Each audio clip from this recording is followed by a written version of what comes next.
You're one of the most successful people in business, especially for systems and processes. Working with Melissa myself has been nothing short of a game changer. The thing that really mattered to me most was learning your story. When we go through anything traumatic, grief, loss, breakup, anything where we feel intense loss of the future we envisioned, there was an opportunity, the gold hidden in the challenges, in the failures. Imagine that I was like this glass vase and it was shattered on the ground when my daughter died. Nothing made sense. My identity as a mother gone, the world as I knew it gone. Within that is an opportunity to look around and be like, how do I really want to live? Am I going through the motions? It gives you the chance to slowly put your vase back together. How can I actually take this, fill all my cracks and wounds with gold and live more intentionally, live with more purpose and passion in a way that I actually didn't know before because I was kind of going through the motions and following the checklist of what you're supposed to do with your life. It made me realize I'm not entitled to anything. If I want it, I got to earn it. This is where the money's at. You want to know why people like Melissa win? Because they're tapping into a fuel source you know nothing about. You've gotten this far and now you're serving all these incredible people's missions, including your own in the process. They have this fuel and this purpose that's burning in their soul that always came from a dark place. All of a sudden one day they figure out how to start leveraging this stuff. Once you start figuring out you have this power, you can get what you want out of life. And that's the power I see in you. You're going to use it to change the world. All right, you guys, we got a really special Man on a Mission episode today. My dear friend, Melissa Dlugolecki, one of the geniuses behind some of the greatest brands in America, the backend systems person you've always dreamed of that makes your life so easy that you can scale and grow effortlessly, especially if you're a personal brand. But it really doesn't matter. If you got anything that you sell, you need systems and processes. So I stumbled upon Melissa a long time ago, and working with Melissa myself, bringing her into my infrastructure, my world, has been nothing short of a game changer. And I literally had no idea what I didn't know until Melissa started opening my eyes to really how it all works, especially as it pertains to personal brand, which was different than any of the other companies I'd ever built or grown before. It was just so foreign to me. And the natural systems and processes that I had in our retail business were so different than this. And when I decided to make this leap into the light, one of the first places that I was referred to build a team, to build systems, processes, to figure out how to scale in the world of online and influence was Melissa. And it was referred from a really unique source that could have really directed me anywhere, including like Russell Brunson's team. And instead, I was directed this direction. And that's where I first learned of Melissa and her incredible story. Now, we decided today, and with this podcast, that we really wanted to focus on, business systems, processes, really how the back end really works. But I couldn't pass up on at least pointing out that Melissa has an incredibly powerful story. She's a powerful speaker, but she's about to release a book. She's not quite there yet. She's close. The book's been written. She's in the publishing process right now. And so we didn't want to steal too much of that story, but I do hope it's okay, Melissa, to just sort of introduce sort of one of the first ways that my heart really connected to your mission and your work. And the thing that really mattered to me most was kind of learning your story. And forgive me, are you okay if I just say a little bit about your story? Absolutely. Thank you. Thank you. So Melissa lost a child, and it's interesting working with her all these years and seeing how hard she works, the amount of passion and purpose and the amount of meaning she puts behind everything that she does, which speaks right to a guy like mine heart for sure. But coming off that type of grief and really watching how she has turned it into her life's mission and work, to help other people grow and succeed and to sort of fuel all that grief into a place that has really made her really successful, a person that has a lot of demand and a person that is out there really thriving in her highest and best use as she helps people not only grow and achieve their missions, but she's pursuing hers in the process. But it must be really, really challenging for a lot of people to consider how you could go from something so heavy and so much grief and to be able to put it into something that allows you to succeed so greatly, Melissa. But that is one of the things that I saw in you that I thought was so beautiful. And that I just couldn't skip past that and dive right into business without really sort of linking you to your fuel source, which is such a powerful story. I don't know if you want to open up a little more about like your process, just maybe give some value to the audience that may be going through their own grief or having their own trials. I always assume that everyone has some kind of pain. And even in your story, there's things that I'm sure we could pull from it that will be valuable, but you're one of the most successful people in business, especially for systems and processes. How did those two things link for you?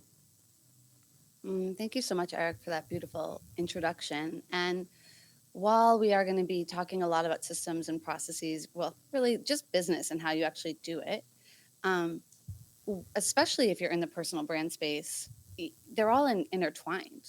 Who you be and what drives you and your why is going to be a huge part of what you're creating in the world. So there is a massive overlap that you really can't untangle, nor would I want to untangle. What I would offer is, you spoke into something about how everyone's carrying a story, and there's a word that I love. It's actually in like a dictionary of non-words, but that need to be words. So it's like, I forget who wrote it, but it's a dictionary of words that there's really no word for. So somebody created them. And there was a word called sonder. And sonder means that everybody is carrying a story that you know nothing about. And I believe that to be so true in terms of, can we lead with compassion?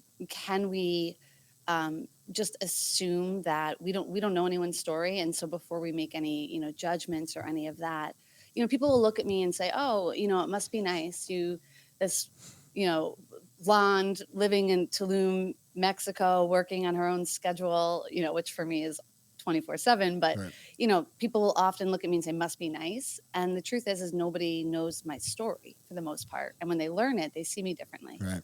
And I think it's a really powerful lesson of, can we not make these assumptions that someone's had it easy or handed to them, or that we know what their life is like. So that's one thing I wanted to name that you just spoke into. But in terms of how do you make that transition, it's not overnight. It's a commitment. It's like going to the gym and building muscle over time, building endurance, building strength. But I do believe that when we go through anything traumatic, grief, loss, breakup, anything where we feel intense loss of the future we envisioned or loss of the safety that we knew. Right. And grief is so much more than death. Grief happens on a daily basis.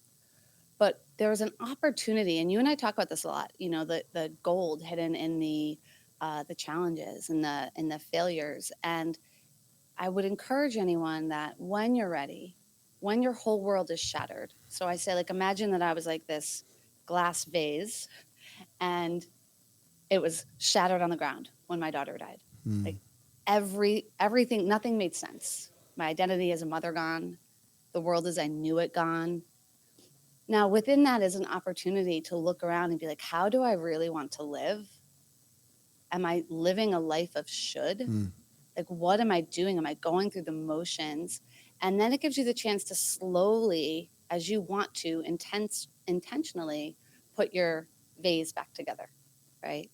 And there's actually a term in Japanese culture called kintsugi, which was very popular. It was very common way, way, way back. But it was where they would have these beautiful ceramics, and when they were broken, then the cracks would be filled with gold, like actual gold. And these actually became more valuable than non-broken ceramics that were then put together with gold. People sought them out more.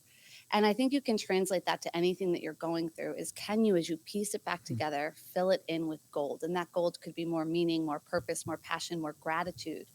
But for me, that's probably the most tangible way I can express how I transition. Like, I'm shattered, so how can I actually take this, fill all my cracks and wounds with gold, and live more intentionally, live more gratefully, live with more purpose and passion and devotion and worship in a way that I actually didn't know before, because I was kind of going through the motions and following the checklist of what you're supposed to do with your life. That was really beautiful.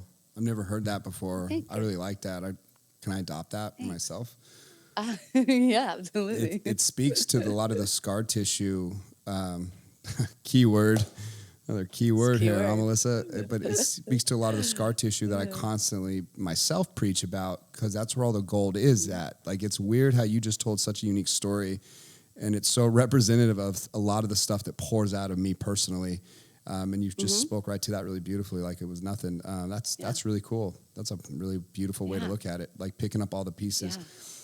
Yeah. You know, at the end of the day, we talk about this a lot in the communities that we serve, but like the greatest people I think that have ever lived, if you get under the hood and you know, oftentimes what makes someone great, we already knew it before we got there. Their reputation preceded them, that we were attracted to them oftentimes because of their reputation, their resource, and their foundation was felt before I ever met the person. And by the time you get there, you kind of already know they're great. And but when you finally get under the hood of a lot of those people and have an interpersonal relationship with them, what you realize is a lot of what gives them the depth and the strength and all that scar tissue through all those years came from like a really valuable pain source. And the reason I use valuable is no one would ever call some of these like ridiculously hard experiences to go through valuable. But at the end, it's the decisions that come off of it. It's the impact that sort of radiates and the success that flourishes off of those rock bottoms, of those hell moments, of things that you can't control, of the worst circumstances a person can go through. That became the most valuable asset in a person's soul. So your experience that you can't control, this horrific event that you had in your life, really to have two decisions in a sense of how you're going to turn that into it, you know, left or right. I don't know if it's something that you ever really get all the way through, if it's something that most people turn into gold or not. All I know is I can put myself in your shoes and really admire and appreciate you. Thank you so much for saying that, Eric. And it is a big part of, I think, ideologically. Now, we started as, and we'll get into it, but we started as, you know, I was just project-based. I was just doing project-based, you know, for your business and for what you were building out. But I think what continued to grow our working relationship was a shared mission and very similar core values. And I would be on your calls and I'd hear you saying things and I was like, that's in my book. That's what I coach too, you know, and there was so much overlap. And I think that's very, very important. But I do want to add for anyone listening, just to kind of close out what I just said, is that if you are going through a tough time, you know, challenges or grief, just know that it is possible. And to let go of comparing to what you think you should be doing or how anyone else is navigating it. You know, before I got into my entrepreneurial journey, I was a high school educator and an athletic director. I was in schools for 10 years and I thought you either cared about people or you cared about business, and I cared about people. So I was not going into business. Like I was so righteous in that. And it left me $100,000 in debt. It left me burned out. And also at the time, right before my transition, I was a bereaved mother. So I couldn't help a whole lot of people deep in my grief, in debt, broken, stressed, and burned out. And so I am such a stand in my mission, not only to spread my daughter's light, but to really help people amplify their own light to see what's possible for them. Because I always say, if I could do it from that place, anyone could do it. Yeah. Right. And you can, but it is a choice. It doesn't just happen, and time doesn't just make it better. But whether it's in a grief journey or building your business, it is possible. And it does start with your choice to really lean into it, I would say. Yeah, your story is really powerful. And, you know, when your book comes out, I'd love to get into like the really practical and emotional details of that story. But when you decided to start making a decision to really pick up your life, get your house in order is a phrase we love to use here. It's kind of like one of my core lines. But when that moment of like reckoning, do you remember a profound place where like you were like, okay, I'm making a decision now, what I'm going to do with this, and then what does that look like after that? Like probably early in the process, but you know now, like I have to become the empowered version of myself that is out of victim mode, or I will always be trapped and stuck in it. 100%. I mean, I'll say this more for our episode with the book, but exactly what you spoke into was not allowing myself to be in victim mode and realize I'm not entitled to anything. I wasn't entitled to a healthy child. I wasn't entitled to, and it made me realize I'm not entitled to anything. And so if I want it, I got to earn it, everything. And so that translated over to business. And for me, I started in the holistic health space. I studied gut health. I studied mindset. My background had been in psychology and social emotional learning within the education system. So I really got into mindset and holistic health, yoga instruction, and I was dabbling, Eric. I was doing like the dipping my toes in, like, oh, I kind of want to do this. Like, oh, I'll teach some classes, I'll do some workshops, but I wasn't fully committed. I didn't really want to be seen. I wanted to try and build something without telling anyone I was doing it, and then had this like fantasy that one day at, Thanksgiving or Christmas, I'd be like, look, family, what I built, and you had no idea, right? No, you got to be willing to be seen in the mess. And that choice point for me, I believe, was actually the transaction. I invested $6,000 when I was $100,000 in debt into a coaching mastermind on marketing and sales. And, we hear so often people will say, what am I going to get out of this? What am I going to get out of this? And did I generate that 6K back within my first 3 months? No. But have I made so much more from that first decision to start there and to get started and to lay the foundation and to get going and to stay committed? Yeah. So I think I went from curious to I'm going to do this kind of cute thing to committed. I am all in when I actually invested. Yeah, that's amazing. Yeah, so many people, they want to get rich, but they're not willing to go through the process. And I see a lot of people that make the worst investments on a daily basis. The worst, they spend their money terribly, but then they don't make these investments in themselves. And oftentimes you'll hear those same people say that that's an expense that they can't afford to make. And like from people that have walked down the road of the power of putting a transaction or betting on you is what really investing in yourself actually is in my mind. But those are the type of people that say, well, that's an investment that you can't afford to not make. And I love to draw that correlation between like people and their process. Do you think it was the grief that you've been working through and all the emotions and trying to figure out how to find yourself again and trying to find some kind of light or joy that led you to making that investment in yourself? I mean, was there like a link that put you in a place to maybe, I don't know if you quit your job or like, what did it look like in that moment when you were going to make a decision and that connection with going all in on you? Well, I would say that grief was shown a light on the concept of radical responsibility. And radical responsibility was something that I learned in a way that I never had before. And I was a responsible person. I was a reliable person. I was a committed person. My dad has always said since I was a kid, no one will outwork you, Melissa. Yeah. I mean, I remember him saying that since I was a kid. So responsible, yes, but radical responsibility was this whole other level of, well, who's going to take care of me in my grief? Who's going to fix me? And it was like, no, if you're going to heal, Melissa, this is your work to do. And as I began really healing and looking in the mirror and understanding what I wanted, I realized so much of my life, though it had looked good, I thought I was in my dream job. 300 people had applied for my job. I was the youngest in the state. I was award winning. I was president of my district. But it wasn't actually what lit me up. And I really craved a lot more freedom and a lot more exploration. And I wanted to play a bigger game. And so through the lens of grief, I got more clear on myself. I got to know myself better in grief. Now I could translate that idea of radical responsibility into entrepreneurship. So now how do I carry this over here? And I will tell you that grief and entrepreneurship have been my two biggest catalysts for growth because they will flush up. My grief counselor always said, Melissa, grief doesn't actually create anything new. It just takes a magnifying glass to what's already within. It intensifies everything. So if you struggle, like if you have anger stuffed down, you're probably going to experience a lot more anger in your grief journey than maybe someone who has a lot of anxiety, within them.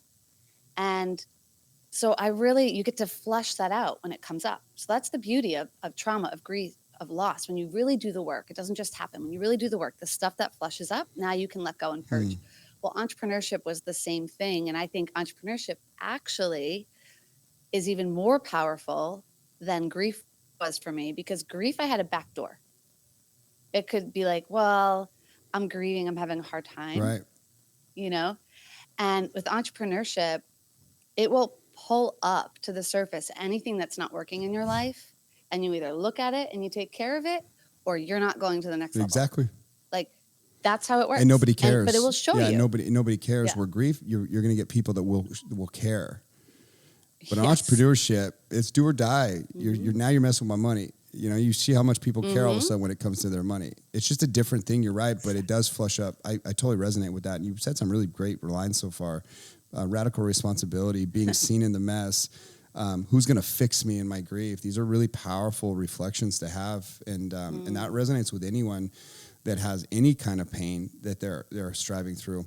What do you do when you get to a point when you're starting to make decisions that you're going to become someone that's going to walk towards your dreams or your purpose? Even if you don't necessarily know what it is, but you know you're gonna disappear from the life that you had off of this event and go start something new that is more crazy but more in alignment with what your heart might be calling.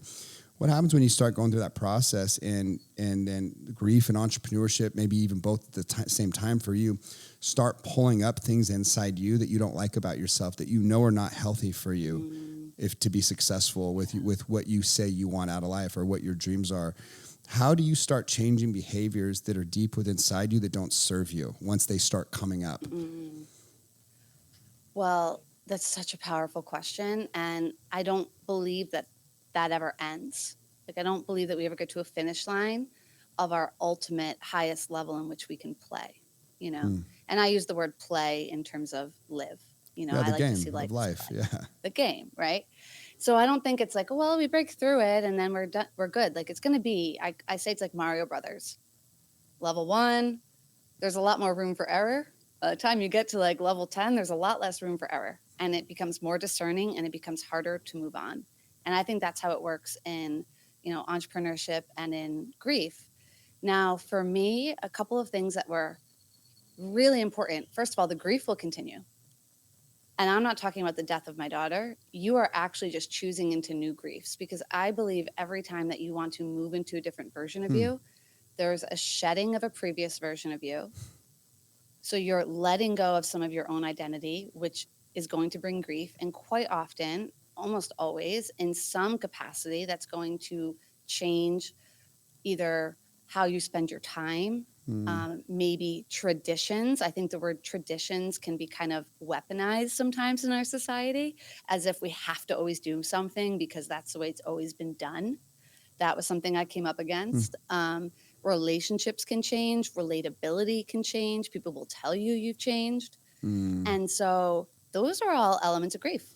They're all elements of grief. Yeah. And it takes a lot of work to understand and be so clear on what you want and where you're going. So the two things that were critical for me was mentorship and my own environments. So having, you know, mentors who have, or coaches who have created what you want to create. 100%. They will hold you high and they will hold the mirror up to you. So when you don't want to look in it, at least you can be like, hey, well, to your mentor, like I remember being like, I don't want to look in this alone. Can we look in this together? You know, will you look in this with me? And then your environment, whether it's online or in-person communities, you got to be around people who don't make you feel like you're crazy or you're doing anything wrong. I can't tell you how many people tell me, Melissa, you work too much, or, oh, you should be, but this is tradition. Yeah. And I'm like, well, I'm choosing balance. to create. Yeah, but it just doesn't exist for me. And I can't even be around like those conversations because they're just draining. And so I'd say those two things were huge. And then the last thing is that you get to bring awareness, because we can't fix or break through anything that we're not aware of. And so awareness comes with a willingness to see it. And if we are not willing to see it, we will never break through it. If we are willing to see it, we can begin chipping away, kind of like Don't Break the Ice. You know that game? Like sometimes that's what it's like. Like you're kind of chipping away, like you can see it, like you know what you're working to break through, and it's just like you keep chipping and chipping and chipping, and eventually it crumbles and you get through. Yeah. One thing that I am aware of when I'm around people that speak to my heart, that I want to work with, that I want to grow with, that I want to bring into my inner circle is, can this person help me? Can they teach me? Can they pull me up? or are they going to drain me, suck me down rabbit holes I don't want to be in, steal my energy, hurt me, lie to me, whatever. But it's hard to even get close to me anymore. So I'm being really honest with my own personal situation, but I still have really all kinds of things that I'm trying to do that require the talent and resources of other people. And so first and foremost, I want to check myself with that awareness thing, put that mirror up. Am I bringing value to someone else's life? Because like if I'm expecting all of these people to serve me, like, well, I'm sure I probably have some sort of leverage, but I've always looked at it as an exchange of value both ways, whether I'm hiring you or I'm partnering with you or I'm bringing you into my world as a friend. I'm making that conscious decision. I have to see value, but I always have to be aware that I need to make sure that I'm providing that value. And one of the things I see all the time is that people's natural environments, all they do is suck them down. They just hold each other back. It's like it's quicksand for everyone. But getting to my main point that triggered this thought in me is when I get around someone I see value in, like with you, one of the things that like I kept sort of committing to and going all in was I could see the power in you. Oftentimes that the person like you, because I've seen this, this is maybe one of my gifts, is I see power in them that they don't even know is in themselves. But clearly you've gotten this far, and now you're serving all these incredible like people's missions, including your own in the process, which I think is really cool. It's sort of the path that you're in and on. But I always get to this place that they have this fuel and this purpose that's burning in their soul that always came from a dark place. It like very, very rarely starts with passion, love, and purpose. Purpose itself in winning, the idea of getting what you want out of life, usually starts from a rock bottom. It starts from abuse, from trauma, from neglect, from hate, from shame, from embarrassment, like all these places that can be these chips that sort of stack up in someone's life until one day it busts, and it can either bust the right way or it can bust the wrong way. If it busts the wrong way, those are the people that never escape the darkness. They may not even come out alive, which is sad to say. But it's the people that come out of the darkness and that they don't get lost in it and they don't die and they keep walking down that path, that all of a sudden one day they figure out how to start leveraging this stuff, good or bad, but it gets them to a place of real value. And then I think there's something magical happens. Once you start figuring out you have this power, you can get what you want out of life. Two options, really. You can either use it to leverage it to do good in the world, or actually you can leverage it to do bad. I think you can manipulate, lie, steal your way all the way to the top. Like it's not hard to do it once you know like how the game works and what value actually looks like and how to use power as a weapon. Once you figure out leverage, the game, it's all a game. But the people that I'm drawn to are the people that I know undeniably are good people and that they're going to use their power for good. And that's the power I see in you, which I think is so rare and cool, is you're going to use your power for good. You're going to use it to change the world. You're going to use it to really go after something that is so profound in life, which is grief, in a way that like most people, it's their worst nightmare. And so you're going to resonate with a lot of people. Your book's going to be profound. The whole thing's awesome. That you were able to take something that is so scary, that is actually kind of hard to talk about. Like the way we are, it's a little like, this is scary. Like you don't want to talk about, Layden's story because like, I don't want to disrupt you. I don't want to make you, but you're so secure in where you were at. And I just think it's really empowering for a lot of people that are going through shit right now, just to hear your story, and then they can connect the same dots in theirs. But I just said a lot there. But at the end of the day, it's beautiful. You're a very valuable person now. And, your stock value and your demand is going up because you started figuring out how to get what you want out of life. You said it first. When you said I am not entitled to a healthy child, that like hit me so hard.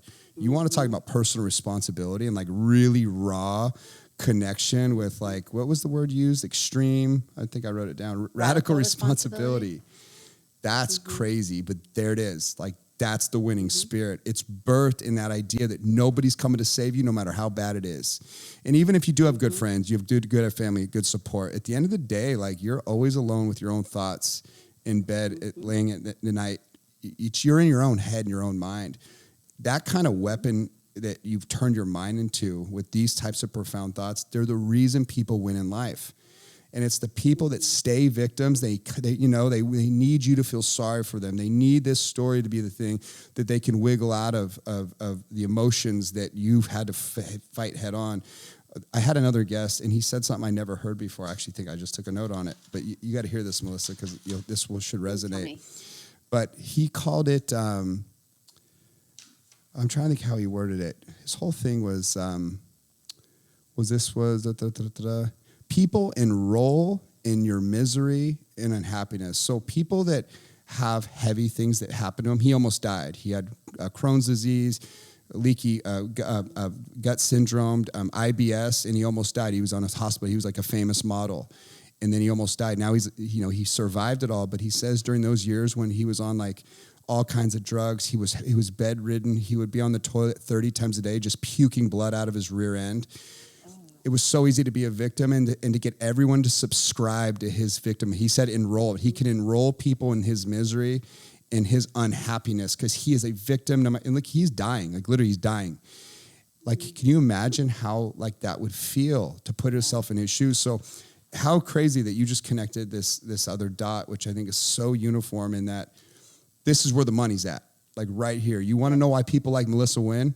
Because they're tapping into a fuel source you know nothing about. You've never tried to figure out how people work that win, and you've never figured out how to attach the right story or meaning to maybe even something that you went through that you decided to suppress. You put it down. You didn't let it come up. You didn't turn it into a champion of renegades that are living inside your soul that go fight every day to better yourself. You let toxic habits, bad habits control your life. You just no self-discipline, no control, and you're the perpetual victim where there's always a problem in your life, always a drama. But anyway, a lot said there. This is why you're valuable.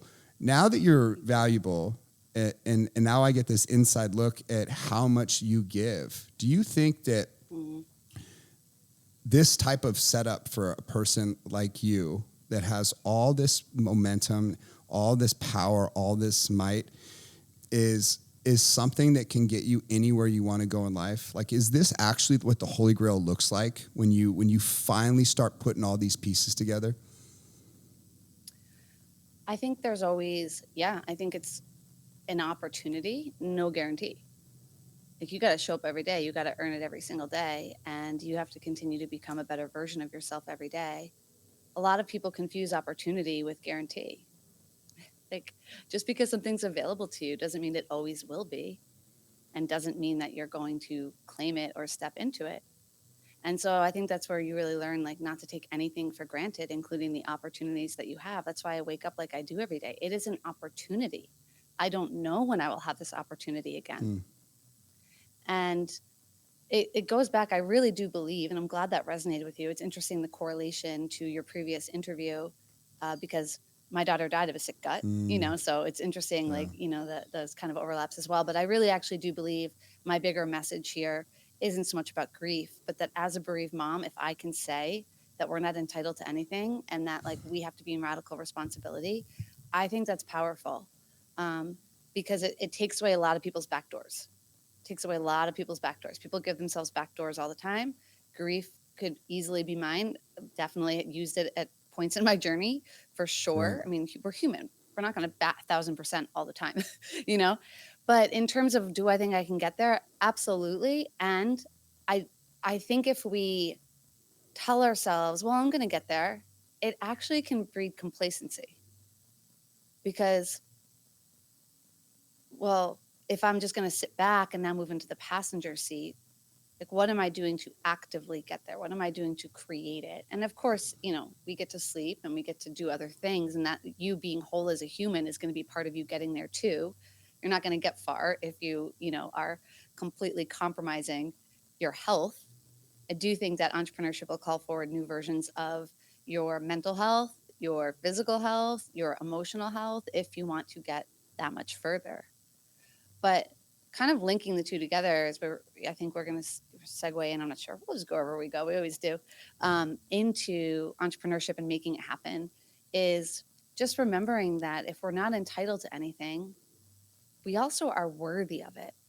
And I think that a lot of people have this backwards. They don't realize that they're worthy of it. They look for someone else to validate their worthiness, or they look for a number on the scale or in the bank account or a name on a bag to validate their worthiness.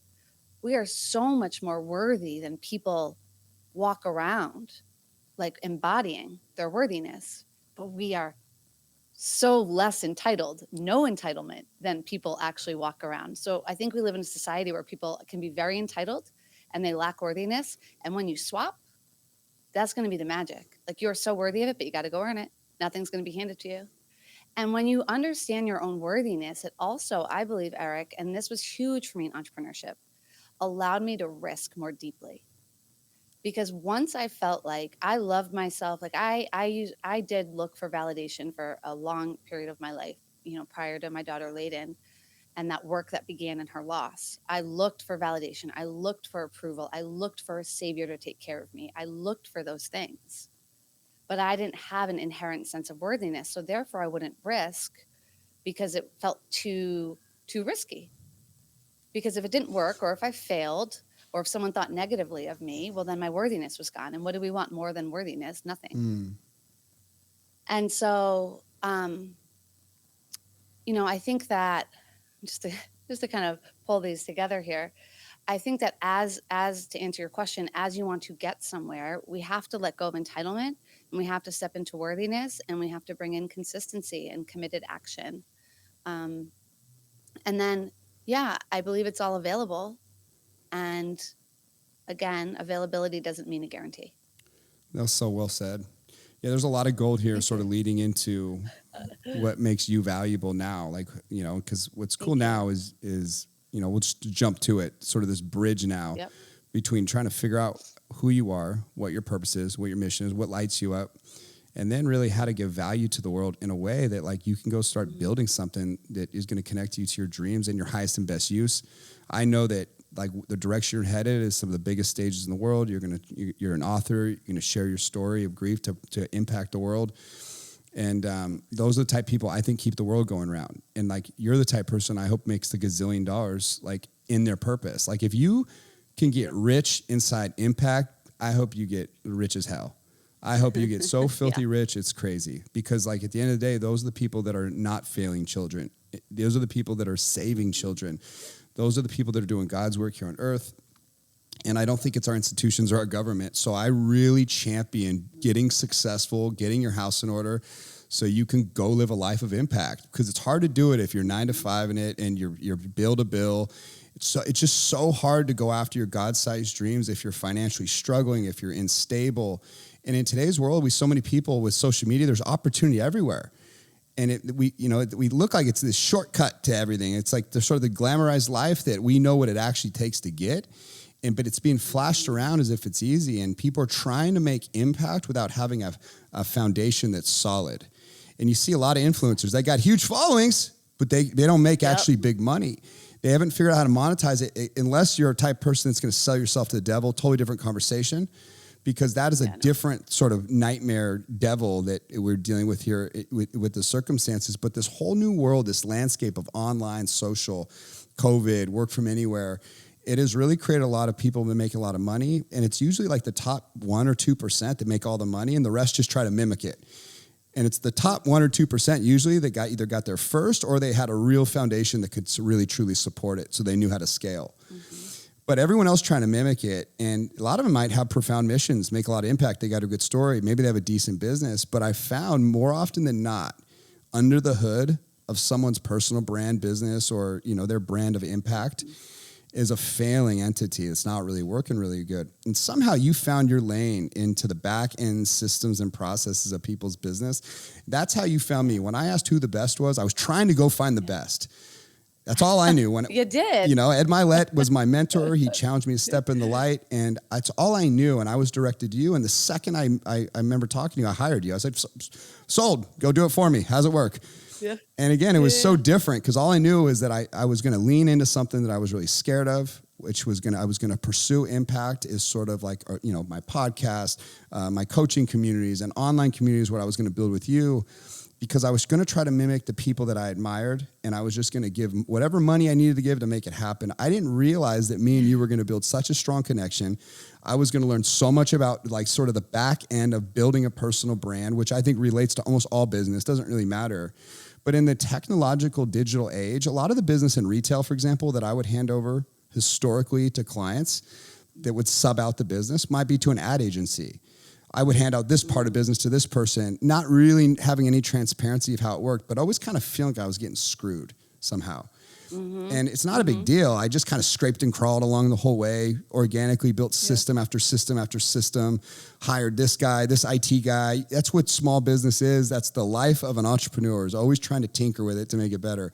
When I met you, though, and I tried to sort of apply whatever you were going to do for me inside my own little mini world, which was, in my mind, was so different than the retail. I realized it's probably all actually the exact same damn thing. Yeah. But I learned more from working with you than I did from like 20 years in business. And the reason why is because I had this vested interest because it was my face, my heart, my soul, my body. It wasn't a product that I was selling like furniture.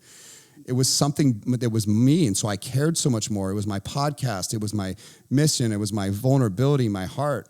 And when I started paying attention, I realized, shit, this shit's gold. This is universal to know. Like, this is what makes people valuable that know how to do this stuff. And I really started paying attention. And I literally now feel like I have such a good grip on when I look at someone else's infrastructure, only because of you, why they're not doing well. Like, you know how many people that are influencers, they've figured out how to build a following, but they don't make any money. And they'll come to me because we're building systems out. We're starting to like really make an impact. And they let you in on it, and you realize, oh my God, they have nothing. They don't have anything in the back end that really works. And I'm like, oh, you got to meet Melissa. Like, this is where I'm at now, is realizing, okay, so what will the core of my personal business be? I'm helping coach people. A lot of times they want to make money. They want to grow and scale. That is always a common denominator for anybody that is in this space. And it's naturally who we attract, right? Anyway, getting that person to you, and then really with my eyes wide open, sort of watching how you go in and you pick them apart. This is really fun. This is where I wanted to open up this conversation today, is when you got into this space, what are some of the things you realized why people are not succeeding, why so many people quit, why they fail, why most businesses, small businesses shut down? Where do you think the biggest problem in business is? We'll start there. Oof, I would say it's so hard to pick one, Eric, and thank you for everything that you said. I remember our first call as well. So great. Never imagine that we'd now be in business together. Yeah, we started a company together. That's right. Fun. I know we started a company together. I don't think we mentioned that yet, but which I just adore. But I would say there are a few things. One is that if people don't get the result in the timeline that they have set in their head, they quit. Oh, okay. That would be one. I think that's a good one. I would say also that they don't have, there are two parts that you absolutely need. And a lot of people think just because I'm a good coach or I'm a good counselor or I have a big following, that's going to run me a business. It is not. The best mindset coaches in the world aren't necessarily running the most successful mindset coaching businesses. The best fitness instructors aren't necessarily running the best fitness businesses. It is a different skill set. And so I always say you need to look at where your skill set, your passion, and your ability to serve all merge. Put those in a Venn diagram. So skill set, passion, and serve, aka impact. A lot of times people, when they don't have that down, and they'll just do something that they like, but it's really of no service, or maybe they're not even that good at it. So you have to take where those three merge, and then you have to bring in business strategy and systems. So those are the two things that I see most people missing: systems and strategy, and they're two different things. I totally agree. So the strategy is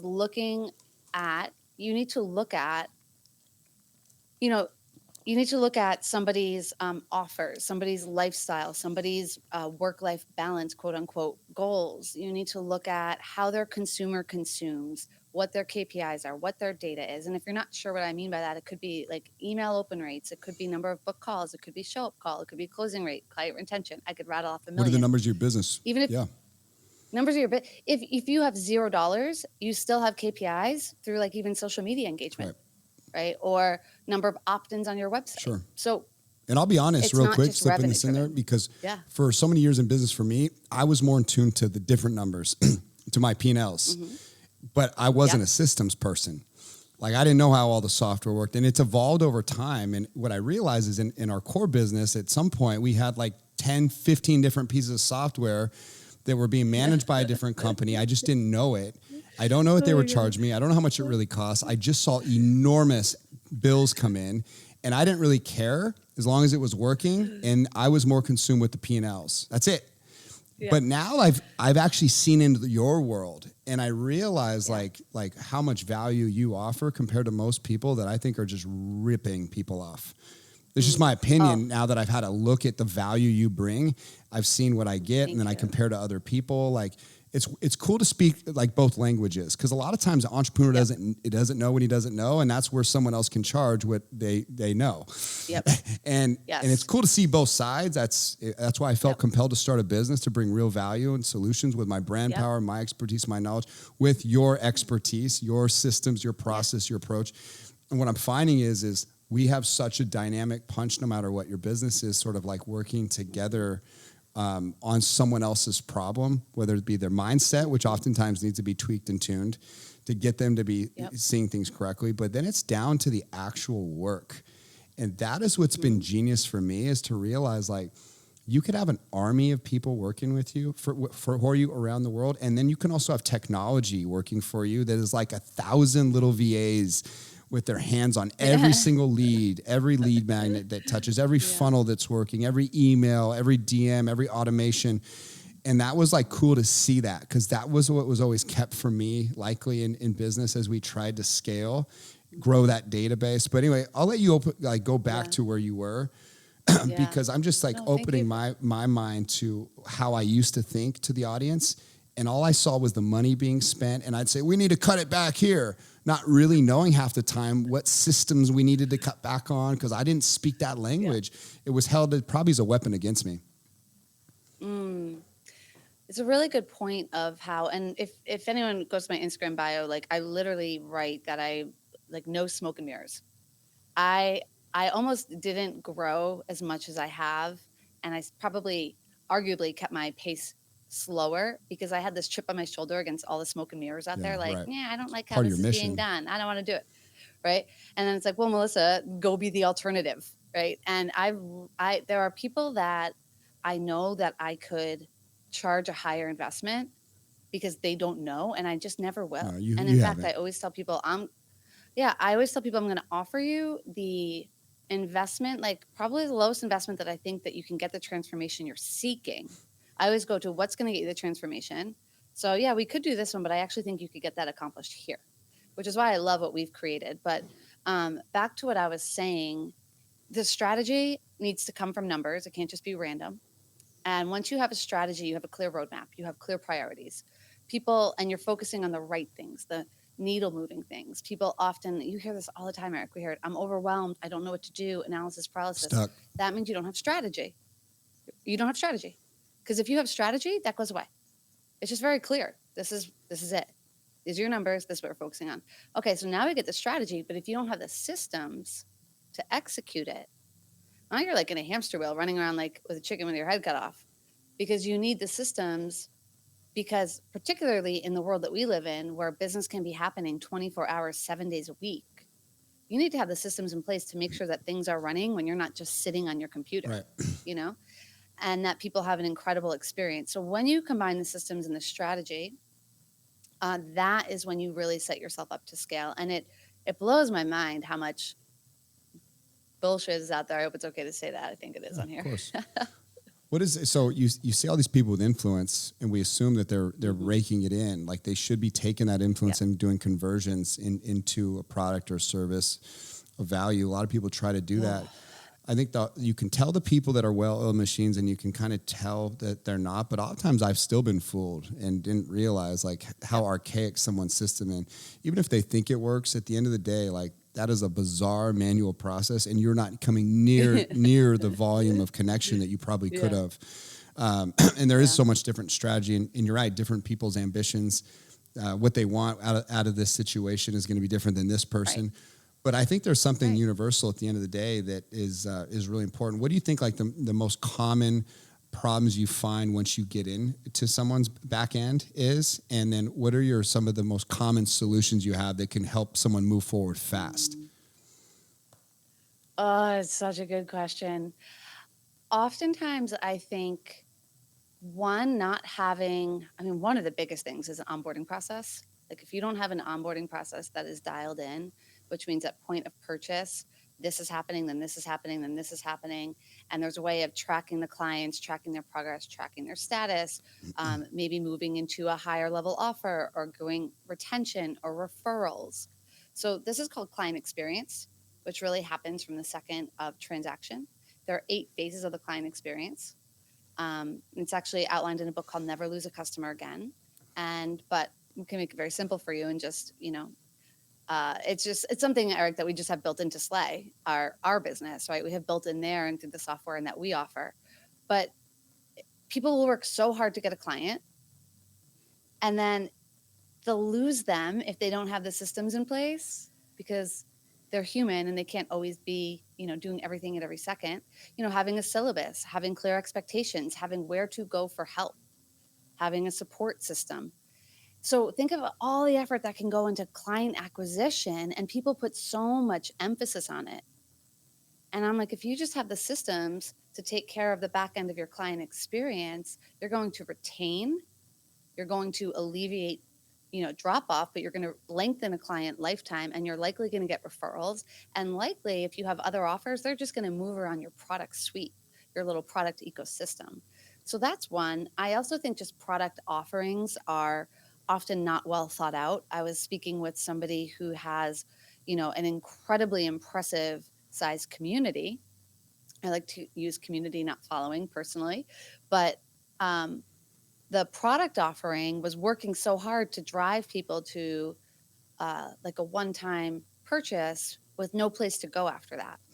So this is where you need to look at like your entire funnel, your entire sales funnel, and see there. And I'd say the last thing I would say would be for a back end. I mean, we could do a million of these, Eric, you know that, but for the sake of time, I'll pick one more. Would be a lead tracking system and nurturing system. This is huge. So one is going to be your, potential client experience, and one is going to be your client experience. And you need systems in place for both, because you're not going to remember every person you talk to. And so having a place where people can opt in, having a place where you're capturing their data, having a way in which you're having an automated text or email sequence that is staying connected with them, sharing value, inviting them to an event or a workshop. Or if you had a sales call with somebody and they were a no, you're not just forgetting about them. You have a system in place. So in a few weeks, you're checking in like, hey, how you doing? And so those are the 2 biggest places I see. And if you notice, neither has to do with anything about getting more. People focus so much on, I need more, clients or more followers. And I'm like, you need to actually improve how you are converting what you currently have and how you're retaining what you have acquired. Yeah, this is perfect. So from my perspective, the client experience, it starts with marketing. We're pulling them in. Yep. Then we got to sell them. Okay. Just kind of the simplicity of the process. Then we got to fulfill it. We got to fulfill that promise that we make. Mm-hmm. And then even after fulfillment, it's not over. Even if you scored a home run, we want to nurture that person. And we want to make sure that the next time there's a buying decision or opportunity, we're top of mind. We're branded, and we've given value along the way. And that really is a game of different types of lead magnets that lead to data. It leads to giving out value. It maybe entertains. It can make them laugh. It can make them smile. It could be a doggy with a little beating heart on Valentine's Day that says, "We miss you."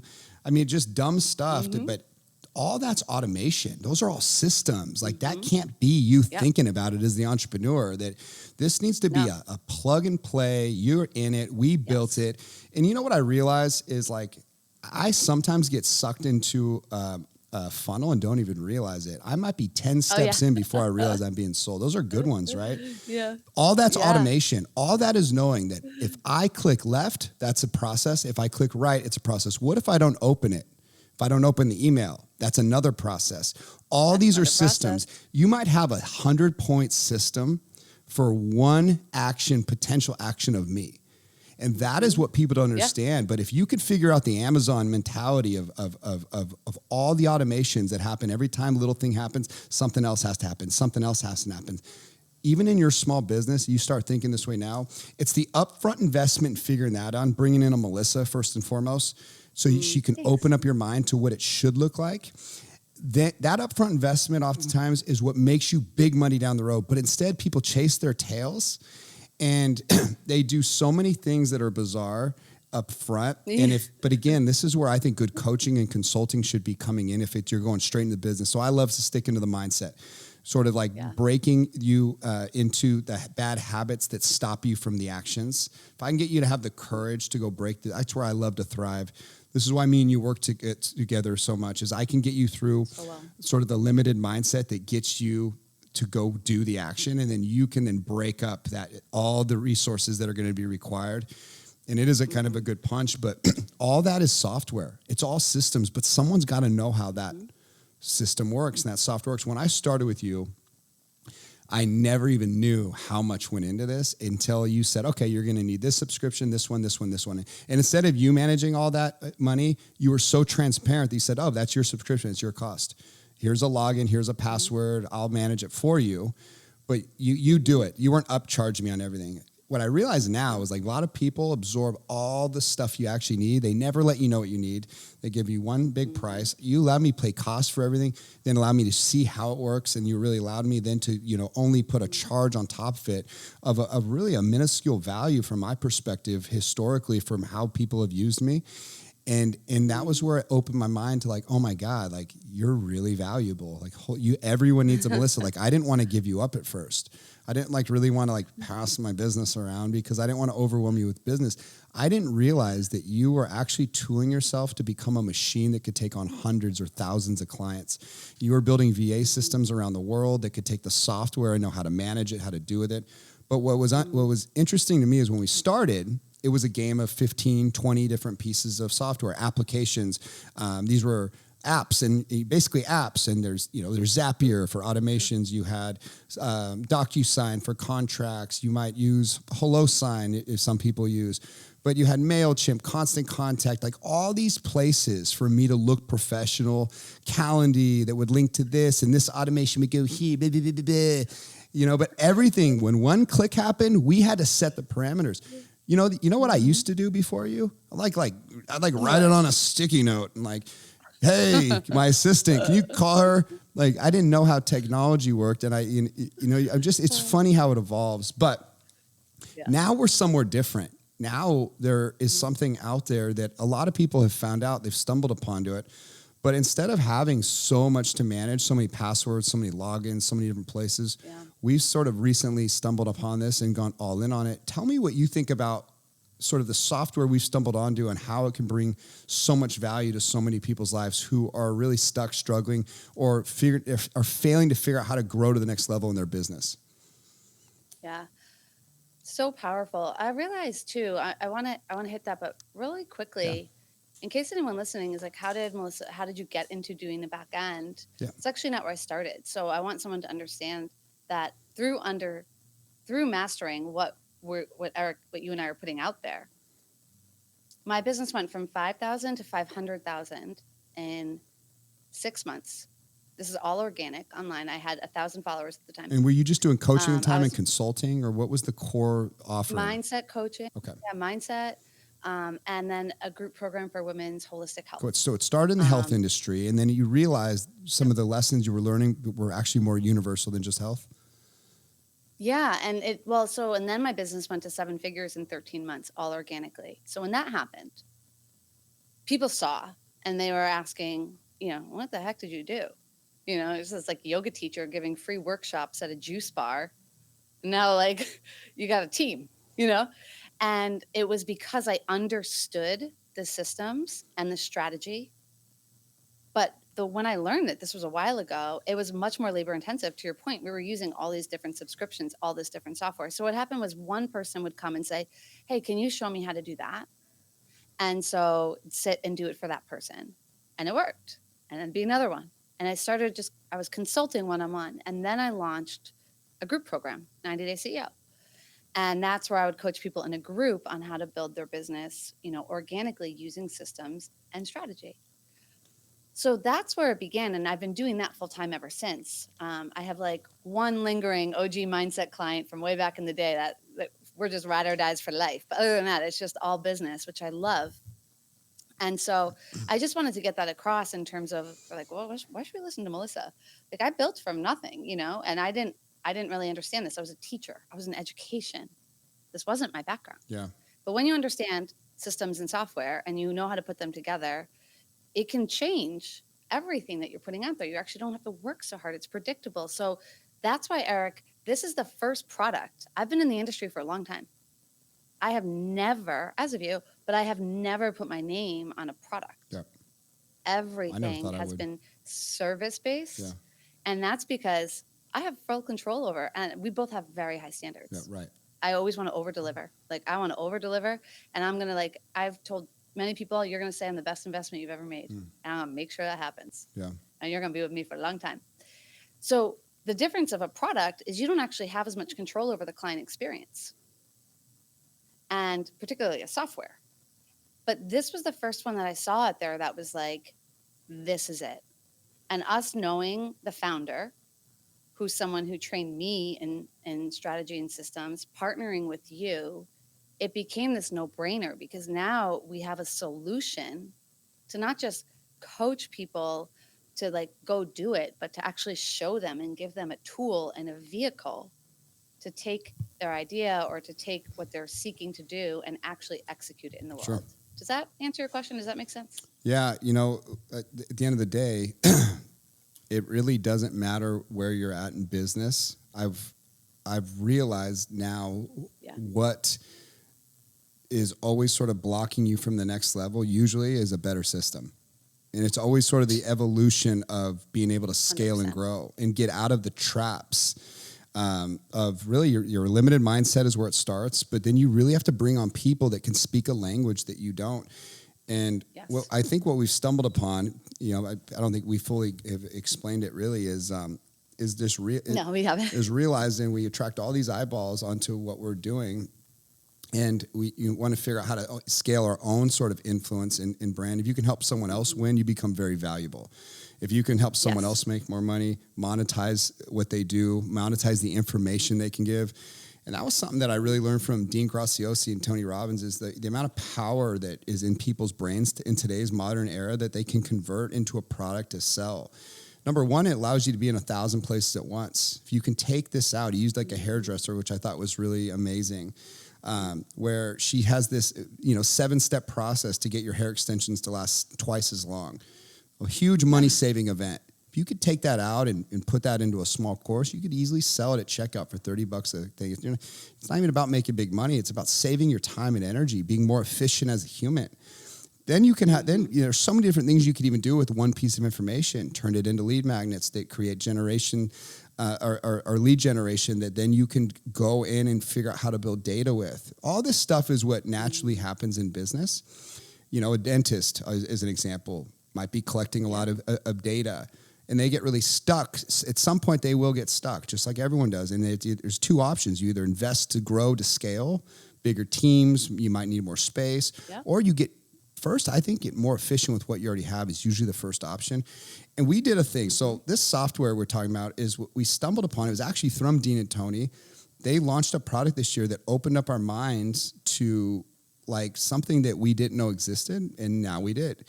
I was part of the organic launch. We just drove as many people as we could to it. They called it The Game Has Changed Forever, and they never launched a product before. But when we got there, we started looking like, oh, like we do that. Well, we do that. We do that. And they're like, Yeah, this is one dashboard for your entire brand, your entire business. You don't need 15 logins for 15 different apps. This is going to put everyone out of business. I actually thought they invented it. I didn't realize it was a white labeled software from one of the best companies out there, Go High Level. And then, so again, like all in, we're probably going to use this. And then out of the blue, like lightning strikes, this incredibly smart person that has worked behind the scenes for so many of the best in the business over a 3-year process had stumbled upon it too. And he was the one person that saw the opportunity to turn it into an MLM product, the ability to sort of not only empower you to solve the problems in your business, but to go make money in perpetuity for life off of helping other people solve their problems too, knowing that then they can make money. And that's where it fully clicked when we started working together. I was like, wow, you can not only fix your business, help your clients fix theirs, but you can empower them to use this as a weapon to go grow their business and then scale it as a business if you'd like. Like literally a 9-to-5 person can instantly become someone like you once they know how it works. My point is, what a deadly weapon for someone like me to offer inside of my programs where it's all around influence is to know that I have something that could make you a deadly weapon that is not so about me now. And I could really build off of this, and it's just such an easy investment. So this is where it all clicked, right?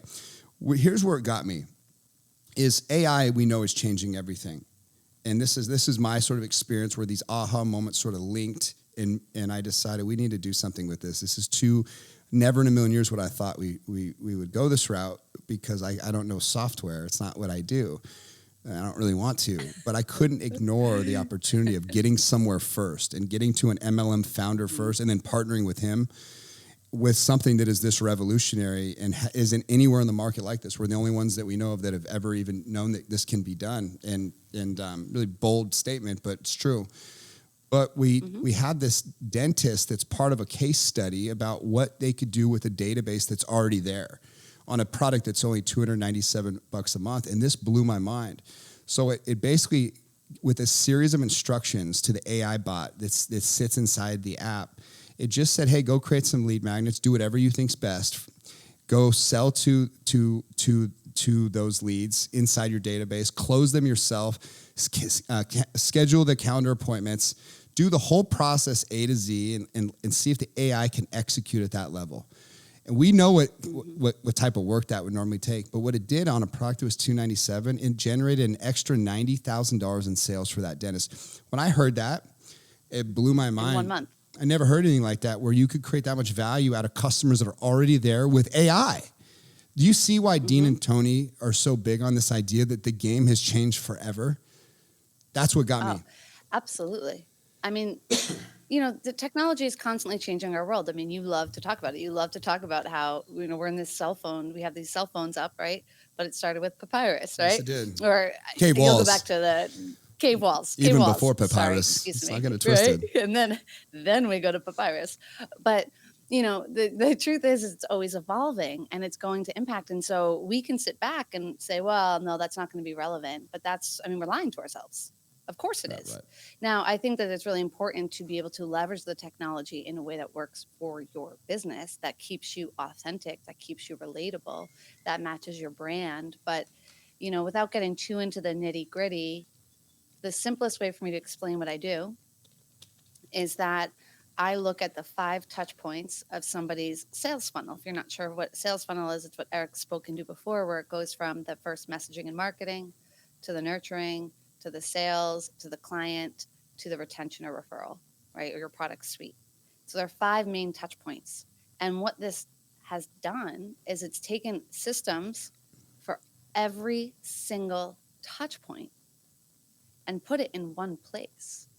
And it cracks me up to hear you rattling off subscriptions, because when I met you, you wouldn't have been doing that. So I can't not laugh when you're rattling off like Zapier, hello sign, know, but it actually eliminates all these. So the truth is that it actually saves money, Eric, in subscriptions. Yep. It saves logins. It saves time. It reduces error. You're in one platform. And so to say, has it changed the game? Yes. This is the first thing that I've seen that I'm like, oh, this, you want to get on this. Right.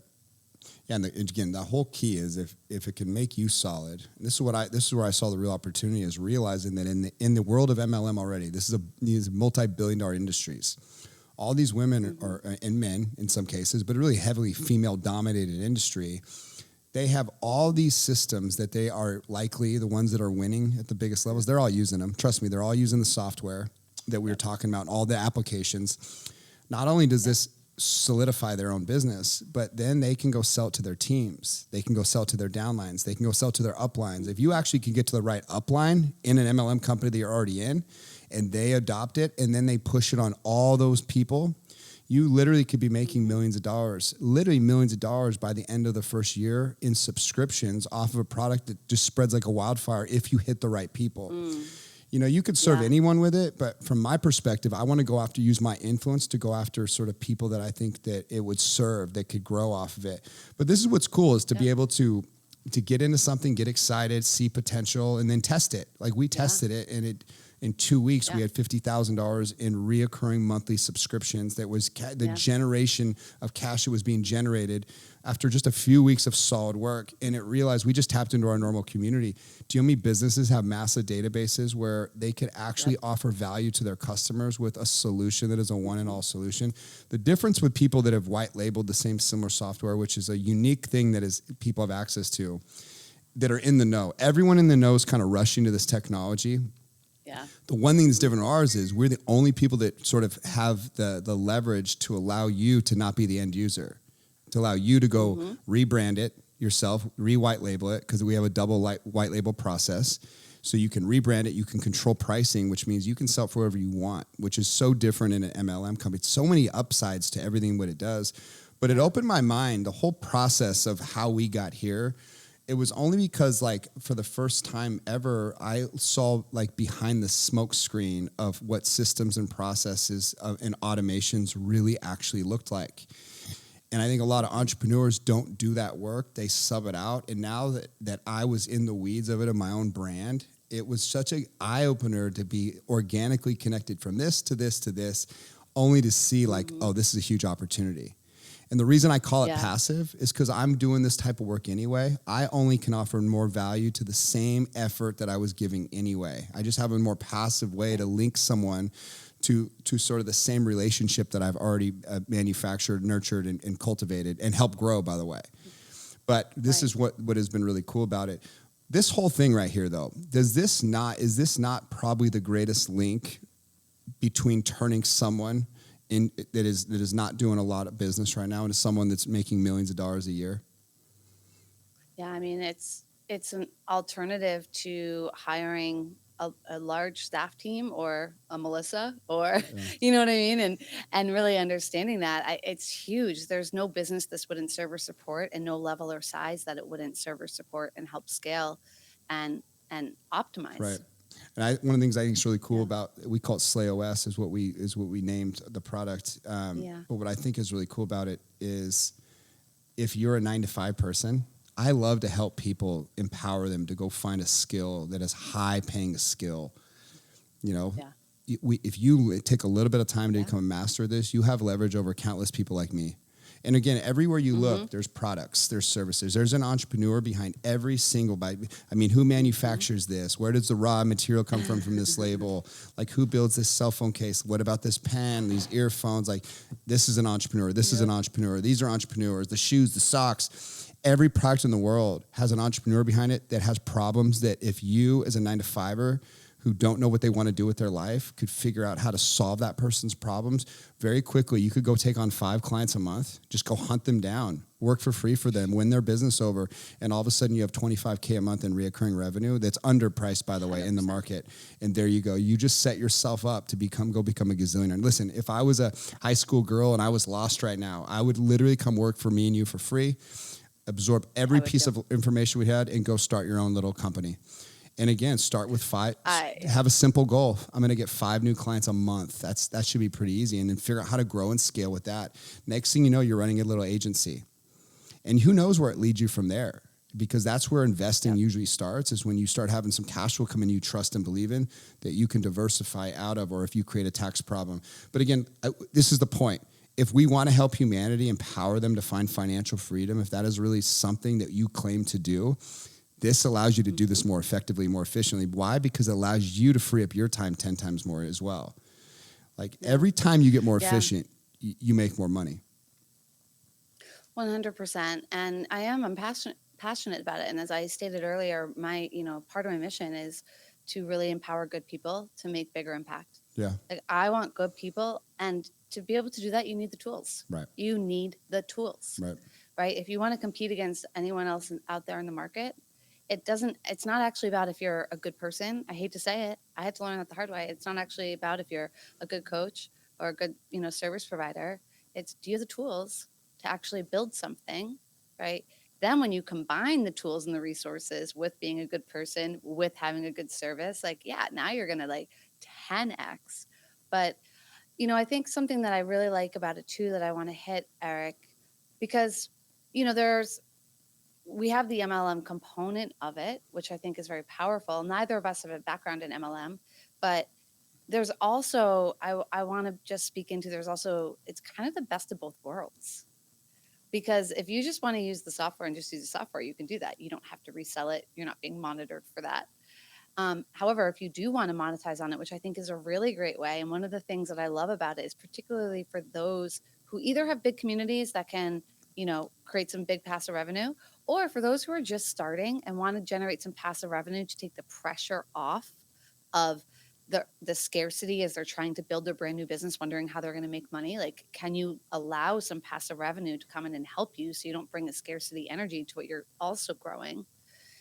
Is that this does have the freedom of your branding on it. This does have the freedom of the pricing on it. This does have, the freedom of you being able to be in another MLM product as well. So what I actually kind of liked about it, that was really smart, was not only was this component added, but it kind of offers the best of both worlds of maybe just any online business and MLM, kind of bringing the best of both together. And that I really like. And the last thing I'll say on that is that there's a lot of emotion that comes up in entrepreneurship, a lot. We talked about all the things that it digs up. When you're putting yourself out there and you're risking and you are breaking through things and you have imposter syndrome, or you're worried about if your prices are too high, or you're putting it out there and there's rejection, or you can't get your branding right, or you're spending so much time on social media and you're just not getting the engagement. It can bring up so much fear and shame and what's wrong with me, and I can't do this. And I can't tell you how many people I have sat with who thought it was a them issue. Like this one client I coached, she was running a free workshop. She didn't have the right system in place. She had 4 signups for a free workshop. Meanwhile, she had over 200,000 followers, I believe, at the time. And she was like, I knew I couldn't do it. I knew it. So-and-so was right. Someone who had told her in her life she couldn't do it. She went there. And why I get so passionate about talking this, if you can hear right now, is that those emotions, they pull at me. And so many people think it's a them issue. They're not good enough, right? They're not worthy. They're not enough. But it's a systems issue. It's a systems issue. And so when we put the system in for her signups went to 44 in one night. Imagine that, 44 in one night from adjusting a system. I had another client who was having people not show up for sales calls. And he thought that people were just people pleasing him or not taking him seriously. And he came to me frustrated. Melissa, are people just blowing smoke up? They're saying they're going to come and then they don't show. He didn't have the right systems in place. It wasn't set up to give the right reminders, the right links, the right calendar invites in an automated way. Right. Well, we do that. And he didn't actually, when he first came to me, Eric, last thing on it is that he said, I need more followers. And I was like, why do you need more followers? And he said, well, I'm not getting enough sales. Okay, well, let's look at it. Well, you had, 10 calls booked. Well, only 2 showed up. Well, what if we closed the show up issue? Would that fix your problem? Right? And so we did that. See how so many people will run to, I need more followers, right? Or customers. I need more customers. There's something, or customers, right? Or there's something wrong with Same me. stuff, So anyways, I just want to drive home that so often people quit because they think they're not cut out for it or something wrong with them. And it's really usually a system problem. issue. Yeah, it's true. It's Yep. really great. I think there's really two types of avatars that we serve, and that is someone that wants to really learn how this works to be more valuable themselves. Someone that will just be able to figure out how to use the software themselves. And then there's people that are too high value, they're too busy, they just want it done for you. And you literally are the best person in the world to hire for anybody that wants it done. Like, you're not going to get better transparency and better quality of commitment of results than you. Like, one of my biggest problems in business is is the way people show up, and they'll ghost you. Like, the results are never as good as you thought they were going to be. And with my experience with you, is everything I ever did with you was always exceeded expectations. You were always like the first to show up, but the last to leave. You always gave more energy and effort, oftentimes, than I think the people you actually worked with. It's like, man, you can't care about your company more than you do, pal. But oftentimes I'd watch Melissa caring more about this person's problems and company more than they did. And how unfair to tax her soul because she gets so committed to helping you win, and then you don't even show up the way that she does. And so my point in that is that is rare. Melissa is really rare. And the fact that you offer services to the world that helps so many people win, get better at life is something that is I just want to really make sure we highlight big time. Thank you. Yeah, it's really cool. I just got emotional. Yeah, it means a lot to me, and it's the truth. The way that I show up and all in, and so thank you for acknowledging that. Yeah, it's true. But you've helped countless people. You got a trail of people that are winning and that you've helped win behind you and that adore you, and there's no reason that you can't get all the way to the very, very top with the same strategy you've been working on, especially now as you leverage more of these powerful relationships that are starting to come into your world. Because as you grow, you start attracting better clients, bigger clients, people that can really start really moving the needle in your life, giving you opportunity you can only dreamed of. So it's cool to be part of that process with you, Thank you. I know. I'm business partners now. Yeah, it's cool. I'm enjoying building this thing with you. So if people want to get a hold of you, Melissa, if they want to work with you, if they want to get involved with our team, if they want done for you options, if they want to throw events, we're such a one-stop shop with our company, and you're such a one-stop shop really on even beyond that for all the other stuff that people can work with you on. Where can we send them? Instagram is probably the best spot. My Instagram is Melissa Dlugolecki. Usually if you just type in DLU, it'll come up. There's not too many people who spell my name like I do, but you honestly, like Eric just said, we offer one-stop shop. Done for you means ultimately our team does it for you. You don't have to think about it. We offer taught to you, or the software given to you. So you can also check out GoSlayOS.com, which is the website of the software in which Eric and I have teamed up to put into this work. Yeah, whether you're in real estate, whether you're in MLM of any type, whether you're in investing. I just spoke to a real estate community where this is a perfect addition to managing their back end as well. Really doesn't matter if you're in retail, in online sales, manufacturing even. We found usage for this product that helps streamline a lot of their internal systems. There's so much that this stuff does and that Melissa offers that if you really are struggling in business, if you feel stuck, if you're fighting to get to the next level, or you're wanting to take a risk, you should set a meeting with someone like Melissa or just Melissa. Anyway. Come meet with me. Yeah. Well, thank you so much, Melissa. I look forward to seeing you soon. I look forward to seeing you on stages. And we'll definitely have information out about your book when it's coming out, all the fun things there. And we'll have you back to dive deeper into grief because that is such a good topic. Thank you for sharing what you did on that. If you guys enjoyed the show, please go like it, share it, spread the message. If there's any part that you loved, let us know. Anything we can get better at, let us know. What you want, we will give it to you. But this show doesn't work without you guys. So thank you so much, and we'll see you next time. I'm a man on a mission. I'm a man on a mission.